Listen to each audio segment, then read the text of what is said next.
মনোবীক্ষণ polyclinic, চিকিৎসার জগতে এক দশক। এখন এখানে সব বিষয়ে ডাক্তারবাবু একসাথে তলায়। ফোন করুন 7477999515 এই নম্বরে। চিকিৎসক অনির্বাণ দত্তের রহস্য মৃত্যু তদন্তে গতি পুলিশের। শুক্রবার বহরমপুর থানায় জিজ্ঞাসাবাদ করা হলো বেশ কয়েকজনকে।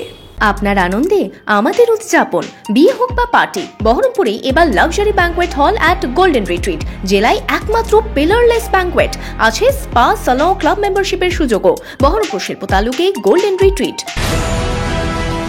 চিকিৎসক অনির্বাণ দত্তের মৃত্যু রহস্যের তদন্তে নেমে শুক্রবার বহরমপুর থানার পুলিশ একাধিক জনকে জিজ্ঞাসাবাদ করলেন দিনভর। এদের মধ্যে রয়েছেন অভিযুক্তরা, তেমনই রয়েছেন সাক্ষীরাও। পুলিশ সূত্রে জানা গেছে সমস্ত বক্তব্যই ভিডিও রেকর্ডিং করে রাখা হচ্ছে তদন্তের স্বার্থে। শুক্রবার সকালে বহরমপুর থানায় ডেকে পাঠানো হয়েছিল অনির্বাণ দত্তের বন্ধু শেখর দত্তকে, যিনি এই মামলায় অন্যতম সাক্ষী হিসেবে চিহ্নিত হয়েছেন।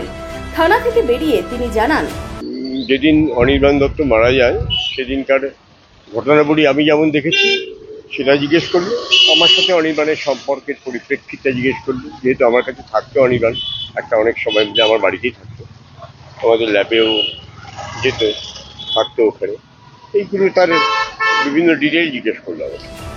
উল্লেখ্য, গত ৩রা জুলাই অনির্বাণ দত্তের প্রাক্তন স্ত্রী শর্মী চ্যাটার্জি বহরমপুর থানায় 11 জনের নামে লিখিতভাবে অভিযোগ দায়ের করেন। সেই অভিযোগের পরিপ্রেক্ষিতে পুলিশ খুন, ষড়যন্ত্র, প্রমাণ লোপাটের ধারায় এফআইআর করেছে। পুলিশের তদন্তের গতি প্রকৃতি নিয়ে এই মুহূর্তে সবার দৃষ্টি রয়েছে অনির্বাণ দত্তের মৃত্যু রহস্য উন্মোচনের দিকেই। Bureau report, imagine community media.